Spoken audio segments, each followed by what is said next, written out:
Hello students, good morning. तो हम +1 का आज यूनिट स्टार्ट कर रहे हैं, यूनिट 6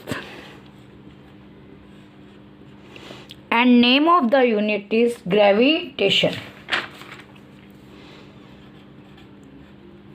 ग्रेविटेशन, ठीक है। अब क्या होता है ग्रेविटेशन?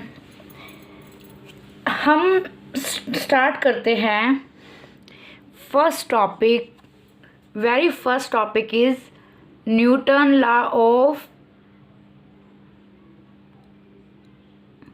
ग्रेविटेशन। तो our first topic is Newton's law of gravitation. क्या है Newton law of gravitation? Newton ये कहता है हमारे पास यूनिवर्स में अगर दो पार्टिकल्स है या दो ऑब्जेक्ट्स है, वो एक दूसरे को क्या करते हैं? अट्रैक्ट करते हैं। क्लियर है? तो उसने क्या कहा, पहले मैं लिखती हूँ फिर तो मैं समझ आएगा। जैसे मान लो ये एक मास है m1, ये आपके पास है दूसरा मास m2। क्लियर? ये दो मासिस है, ठीक है। ये दोनों मासिस एक दूसरे को अट्रैक्ट करते हैं। जैसे मान लो ये दो मार्कर है, ये दो एप्पल है, ये दो कोई भी फ्रूट लगा लो, दो टोमेटो है, दो पोटैटो है, ये अर्थ पे मान लो ये पड़े ऐसे, ये दोनों एक दूसरे को अट्रैक्ट करेंगे। क्या करेंगे? अट्रैक्ट। मतलब ये मास इस पे फोर्स लगाएगा, ये वाला मास इस पे भी फोर्स लगाएगा। क्लियर? पर क्या तुम्हें ये दोनों ऑब्जेक्ट ऐसे पास आते हुए दिखाई दे रहे हैं? तुम कहोगे नो मैम। तो कहने का मीनिंग क्या है कि यहाँ पे भी ग्रेविटेशनल फोर्स लग रहा है, पर यहाँ पे ये ग्रेविटेशनल फोर्स बहुत वीक होता है, इसलिए हमें ये ऐसे दिखाई नहीं देता। पर मैं इसी जैसे बॉडी को ऊपर ले जाऊँ हाइट पे, ठीक है। अब इस हाइट से मैं क्या करूं? ड्रॉप कर दूं, इसे छोड़ दूं, तो अर्थ क्या कर लेगी? खींच लेगी।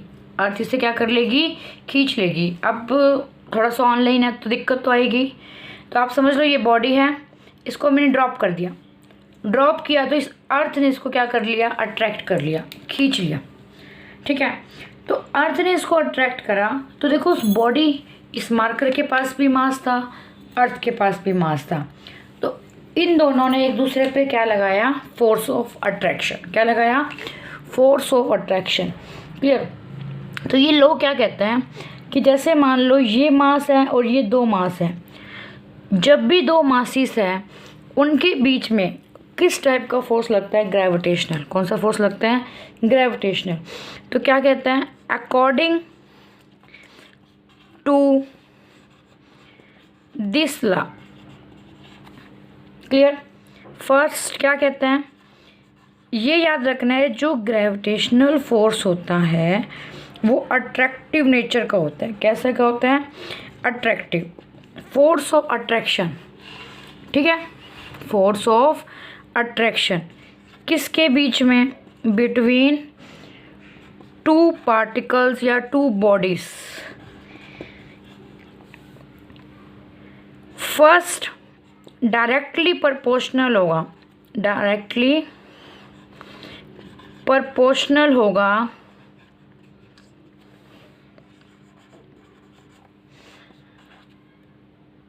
Product of their masses. Product of their masses. क्या मीनिंग है इसका? जितना मास ज़्यादा होगा उतना फोर्स क्या लगेगा? ज़्यादा।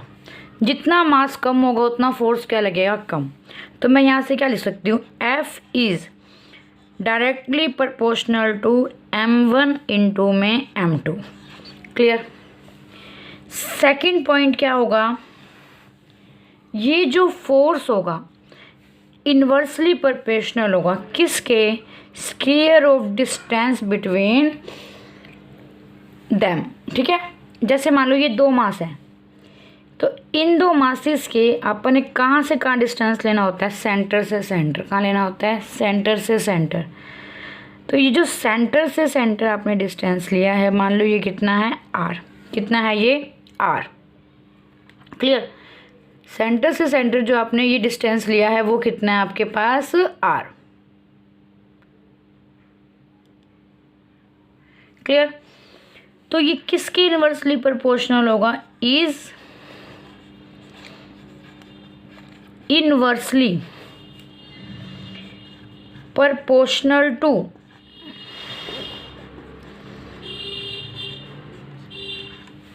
is inversely proportional to square of distance between them, square of distance between them। Clear. तो अब इसी को मैं मैथमेटिकल कैसे लिखूं, f इज इनवर्सली, इनवर्सली का मीनिंग है डिवाइड में आना, 1/r। इनके बीच में डिस्टेंस कितना है, आर। इसका क्या लगा दो, स्क्वायर। इसको मैंने मान लिया इक्वेशन 2। समझा गया। जब भी दो मासेस होंगे तो वहाँ पे कौन सा फोर्स लगेगा, ग्रेविटेशनल। कौन सा लगेगा, ग्रेविटेशनल। और ये कौन से नेचर का होगा, मासेस। इसने क्या कहा इस न्यूटन के लॉ ने, कि जब दो मासेस हैं, ठीक है, तो उनके बीच में एक ग्रेविटेशनल फोर्स लगेगा। और वो ग्रेविटेशनल फोर्स कितना होगा, जो इनके मासेस है उनके प्रोडक्ट के, और जो इनके बीच में डिस्टेंस है उसके स्क्वायर के। जैसे जैसे दूर करते जाएंगे तो ये डिस्टेंस क्या होता जाएगा, बढ़ता जाएगा। वैसे वैसे फोर्स क्या होगा, कम होता जाएगा। ये डायरेक्टली आर के नहीं है यहाँ पे, इन्वर्सली ये स्क्वायर ऑफ आर है। क्या है, स्क्वायर ऑफ लॉ। मतलब ये इन्वर्स स्क्वायर लॉ को क्या करता है, फॉलो। क्लियर। तो यहाँ से एक इक्वेशन और ये सेकंड इक्वेशन, इन दोनों इक्वेशन को हम क्या कर सकते हैं, कंबाइन। ठीक है। तो हम इन दोनों इक्वेशन को अब कंबाइन करते हैं, इक्वेशन 1 एंड 2। तो हम लिख देते हैं combine equation 1 and 2। What will you get. पहले क्या थी, f is proportional to m1 m2। दूसरी क्या थी, f is inversely proportional to r का स्क्वायर। तो यहाँ से ये f आ गया। जब भी आप इस प्रोपोर्शनल का साइन हटाओगे तो उसे हम बोलेंगे g। m1 m2 बाय में r का स्क्वायर, ये कांस्टेंट है g। ये कांस्टेंट क्या है, g। और ये g कहलाता क्या है, gravitational constant. g is universal, g is the universal gravitational constant. Clear. अब इस यूनिवर्सल का मीनिंग क्या होता है, इस यूनिवर्स का मीनिंग क्या होता है, देखो ये दो मासेस थे, ठीक है। तो इसको तुमने मान लो भी एयर में रखा है, ठीक है, सेम दूरी सेम मासेस, ठीक है। अभी तुमने इन मासेस को एयर से हटा के तुमने मान लो पानी में डिप कर दिया, ठीक है, वही मास वही दूरी, ठीक है। तो तब भी इन पे जो फोर्स लगेगा वो सेम लगेगा। क्या लगेगा, इन पे फोर्स सेम लगेगा। बात समझ आ गई। तो मतलब क्या, देखो m1 m2 सेम, r भी सेम, तो ये कांस्टेंट भी क्या होगा, सेम। तभी तो इस पे फोर्स क्या लगेगा, सेम, ठीक है। तो इसलिए ये जो कांस्टेंट है वो क्या है, यूनिवर्सल ग्रेविटेशनल कांस्टेंट। मीन्स इसकी वैल्यू चेंज नहीं होगी। चाहे अर्थ पे है तो भी इसकी वैल्यू फिक्स है, अगर हम मून पे चले जाते हैं तो भी इसकी वैल्यू क्या है बेटा, फिक्स है। क्लियर। ठीक है। तो इसलिए इसको हम क्या बोलते हैं, यूनिवर्सल लॉ ऑफ ग्रेविटेशन। क्या बोलते हैं इसे, न्यूटन लॉ ऑफ ग्रेविटेशन को दूसरा नाम क्या होता है, universal law of gravitation. Clear, ठीक है। और एक और बात यहाँ तुम्हें याद रखनी है, वैसे प्रॉपर्टीज में भी मैं बताऊंगी तुम्हें, फिर भी मैं तुम्हें अभी बता देती हूँ। देखो ये दो मैंने मास बनाए अभी, और ये अपना लेक्चर है 1। तो आपने डिस्टेंस दिखाया था, मैंने डिस्टेंस कहाँ दिखाया था, सेंटर से सेंटर। कहाँ दिखाया था, सेंटर से सेंटर। क्या मैंने डिस्टेंस यहाँ से यहाँ दिखाया, नो। तो आपने डिस्टेंस हमेशा कहाँ दिखाने हैं, जो इसका बॉडी का सेंटर और जो दूसरी बॉडी का सेंटर है उससे एक लाइन ज्वाइन करते हुए दिखाई देनी है, ठीक है। इसलिए इस ग्रेविटेशनल फोर्स को हम क्या बोलते हैं, सेंट्रल फोर्स। क्या बोलते हैं हम, सेंट्रल फोर्स। क्लियर। अब देखो ग्रेविटी एक वर्ड होता है, क्या वर्ड होता है, ग्रेविटी। सबने सुना है, क्या होता है ग्रेविटी। ये एप्पल है, न्यूटन का ये तो कहा था, एप्पल क्या होता था, ट्री से गिर गया। तो किसकी वजह से गिरा, उसने कहा कि ये जो अर्थ है वो हर चीज़ को अपनी तरफ क्या करती है, अट्रैक्ट। क्या करती है, अट्रैक्ट। बारिश की बूंदें होती है, वो भी कहाँ आती है, नीचे के साइड। तो मतलब क्या है, ग्रेविटी क्या है, ग्रेविटी है स्पेशल केस ऑफ ग्रेविटेशन। क्या ये, स्पेशल केस ऑफ ग्रेविटेशन, ठीक है। ग्रेविटी कब बोलोगे, जब अट्रैक्शन होगी अर्थ और बॉडी में। दो बॉडीज में होगी तो हम बोलेंगे ग्रेविटेशनल। जब अट्रैक्शन होगी किस किस के बीच में, between the earth and any other body, between the earth and any other body, ठीक है। तब उसे हम क्या बोलेंगे, ग्रेविटी। क्या बोलेंगे, ग्रेविटी। क्लियर। अर्थ और किसी बॉडी में जो अट्रैक्शन होगी उसे हम बोल देंगे ग्रेविटी। इसलिए इसको क्या बोलते हैं, ग्रेविटेशन का स्पेशल केस होता है ग्रेविटी। क्या होता है, ग्रेविटी। अब देखो यहाँ से ये बॉडी थी, ये बॉडी थी, ठीक है। कहाँ से कहाँ दिखाना है, सेंटर से सेंटर। ये फर्स्ट, ये सेकंड, ठीक है। ये जो बॉडी है इसकी तरफ क्या होगी, अट्रैक्ट, ठीक है। तो ये एरो कहाँ लगाएंगे, इधर। 2 वाली बॉडी फर्स्ट वाली बॉडी पे क्या लगा रही है, फोर्स, तो एरो कहाँ लगाएंगे, इधर। फर्स्ट वाली बॉडी 2 वाली बॉडी पे फोर्स लगा रही है तो एरो कहाँ लगाएंगे, इधर। तो ये जो फोर्सेस लगेंगे वो मैग्नीट्यूड में क्या है, इक्वल। मैग्नीट्यूड में क्या है, इक्वल। मैग्नीट्यूड मीन्स जैसे 5 न्यूटन मैं कह दूँ तो 5 क्या है इसका, मैग्नीट्यूड। और इनकी जो डायरेक्शन है वो क्या है, अपोजिट। इनकी डायरेक्शन क्या है बेटा, ये अपोजिट। क्लियर। अब देखो जैसे ये अर्थ है मान लो,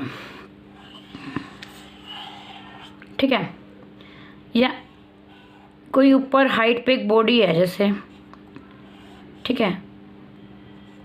अब आप मान लो ये बॉडी अर्थ की तरफ क्या हो रही है, अट्रैक्ट, ठीक है। ये बॉडी क्या हो रही है, अर्थ की तरफ अट्रैक्ट। तो अर्थ ने किस पे फोर्स लगाया, बॉडी पे, एफ। बॉडी ने भी अर्थ पे कितना फोर्स लगाया, एफ। क्योंकि फोर्स क्या लगेंगे हमेशा, पेयर में। क्लियर। अर्थ ने बॉडी पे फोर्स लगाया एफ, बॉडी ने भी अर्थ पे फोर्स लगाया एफ। क्या तुम्हें ऐसा दिखाई देता है कि अर्थ बॉडी की तरफ जा रही है, क्या तुम्हें अर्थ ऊपर जाते हुए दिखाई दे रही है बॉडी की तरफ? नहीं ना। क्यों? दोनों फोर्स तो कितने लगा रहे हैं? सेम। कितने फोर्स लगा रहे हैं? सेम। क्लियर? और फोर्स होता है क्या? जैसे एम ए, यहाँ पे ए की जगह क्या आ जाएगा? जी। जी क्यों आया? क्योंकि यहाँ पे जो एक्सेलरेशन हो रही है किसकी वजह से हो रही है? ग्रेविटी की वजह से। मान लो इस बॉडी का मास है 10, ग्रेविटी भी कितनी है? एक्सेलरेशन ड्यू टू ग्रेविटी 10, तो कितना फोर्स आ गया? 100 न्यूटन। ठीक है, क्लियर है? कितना फोर्स आ गया? 100 न्यूटन। ठीक है, तो अर्थ किसको खींच रही है? बॉडी को। कितने फोर्स से? 100 न्यूटन से। बॉडी भी अर्थ को कितने फोर्स से खींचेगी? 100 न्यूटन से। क्यों? क्योंकि फोर्सेस क्या लिखेंगे? Equal and opposite, equal in magnitude. तो अर्थ हमें यहाँ आते हुए दिखाई नहीं देती। क्यों भाई? अर्थ क्यों नहीं बॉडी की तरफ अट्रैक्ट करते हुए दिखती? क्यों नहीं दिखती? क्योंकि एक्सेलरेशन क्या होता है? F/m। फोर्स तो इक्वल है, पर अर्थ का मास क्या है? बहुत ही ज़्यादा। अर्थ का मास क्या है? बहुत ज़्यादा। तो अर्थ में जो एक्सेलरेशन प्रोड्यूस होगी वो क्या होगी? काफ़ी कम। क्लियर? दैट्स वाई बॉडी हमें लगेगा नीचे आ रही है, पर हमें ये नहीं दिखेगा कि अर्थ हमारी ऊपर जा रही है, जबकि बॉडी क्या कर रही है? इक्वल फोर्स से अर्थ को क्या कर रही है? अट्रैक्ट कर रही है। समझ आ गई बात? ओके। क्यों नहीं एक्सेलरेट होती हुई अर्थ दिखा रही? क्योंकि इसका मास क्या है? ज़्यादा, तो एक्सेलरेशन बहुत क्या प्रोड्यूस होगी? लेस। क्लियर? तो ये थी बेसिक बातें। तो अभी तक मैंने तुम्हें बताया एक न्यूटन लॉ ऑफ ग्रेविटेशन क्या होता है? F = G m1 m2 bye में r का स्क्वायर। ठीक है, अब एक क्वेश्चन है, जैसे तुम मुझे बताना, ये क्वेश्चन है सपोज, मैं पूरा नहीं लिखूंगी, जस्ट समझाने के लिए तुम्हें कंसेप्ट क्वेश्चन थोड़ा सा लिखती हूँ। Attraction of the earth for 1 kilogram of iron,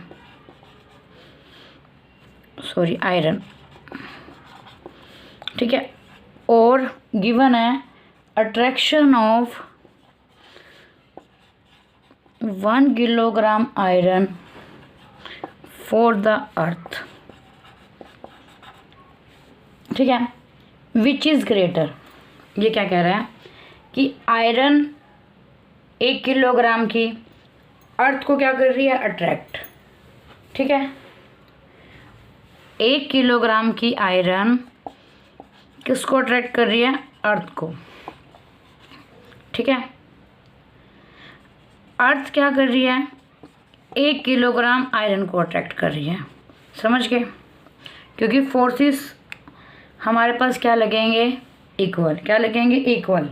ठीक है, तो ये पूछ रहा है कि कौन सी अट्रैक्शन ज़्यादा होगी? आयरन जो अर्थ पे लगा रहा है या अर्थ जो आयरन पे लगा रहा है? आंसर आएगा सेम। क्या होगी? सेम। दोनों में सेम अट्रैक्शन होगी। क्यों? क्योंकि the force of attraction between iron and earth, ठीक है, and force of attraction between earth and iron क्या है? Equal and opposite. तो दोनों में अट्रैक्शन क्या होगी? सेम। क्या होगी? दोनों में अट्रैक्शन क्या होगी? सेम। क्लियर? ये बात क्लियर होगी तो मैं अब देखो एक क्वेश्चन है। क्वेश्चन ये है, दो बॉडीज है। क्या हमारे पास? दो बॉडीज, उनके बीच में ग्रेविटेशनल फोर्स लग रहा है 1 Newton. Gravitational force between two bodies is 1 Newton. समझ आ गए? दो बॉडीज हैं, उनके बीच में फोर्स ऑफ अट्रैक्शन कितना है? 1 न्यूटन। क्योंकि फोर्स की यूनिट क्या होती है, न्यूटन। कह रहा है if the distance between them is double, what will be new force? What will be new force? मान लो ये दो बॉडीज है, इनके यहाँ से यहाँ डिस्टेंस कितना है, r। Gravitational force between two bodies is 1 Newton, और फोर्स कितना लग रहा है, 1 न्यूटन। क्लियर। अब क्या कह रहे हैं, डिस्टेंस को हमने डबल कर दिया, तो ये कितना हो गया इनके बीच में, अब डिस्टेंस 2r। तो नया फोर्स क्या होगा, क्लियर। तो नया फोर्स क्या होगा, तो हम क्या लगा देंगे, न्यूटन लॉ ऑफ ग्रेविटेशन क्या होता है, F is equal to G m1 m2 by r का स्क्वायर लगा दिया। अब उसने एक कंडीशन दे दी, ये डिस्टेंस कितना हो गया, डबल। इफ़ r कितना हो जाए, 2r, तो हमें क्या कैलकुलेट करना है, फोर्स। क्या कैलकुलेट करना है, फोर्स कर दो। तो F ये है, F डैश कितना हो जाएगा, G m1 m2 r। अब r की जगह कितना हो गया, 2r का स्क्वायर। तो F dash will be G m1 m2 4r का स्क्वायर। ध्यान से देखो इस इक्वेशन 1 को, G m1 m2 r square कितना होता है, F। G m1 m2 r square क्या होता है, F। तो मैं यहाँ से क्या कह सकती हूँ, F डैश, इस पूरे फैक्टर को मैं क्या लिख दूँ, F। डिवाइड में क्या है, 4। डिवाइड में क्या है, 4। तो जो फोर्स है वो अब पहले वाला जो फोर्स था उससे कितना हो जाएगा, 1/4 टाइम्स। क्या हो जाएगा, 1/4 टाइम्स। तो ये था Newton's law of gravitation. Clear. तो हमने क्या पढ़ा 6 यूनिट में कि दो मासेस के बीच में कौन सा फोर्स लगता है, ग्रेविटेशनल। और जी क्या कहलाता है, यूनिवर्सल लॉ ऑफ ग्रेविटेशन। ठीक है।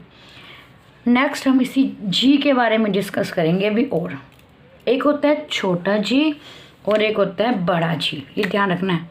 छोटा जी लिखा था एक जगह मैंने, एक लिखा है बड़ा जी। बड़ा जी होता है ग्रेविटेशनल कांस्टेंट, छोटा जी होता है एक्सेलरेशन ड्यू टू ग्रेविटी। तो हम नेक्स्ट लेक्चर में इसी जी की unit, dimension, formula, values find out करेंगे। ओके, तो आज के लिए इतना ही काफ़ी है। थैंक यू सो मच, और पढ़ते रहिए और ये लेक्चर ज़रूर देखना है। मैं आपकी नोटबुक चेक करूँगी। ठीक है बेटा, thank you so much, have a nice day.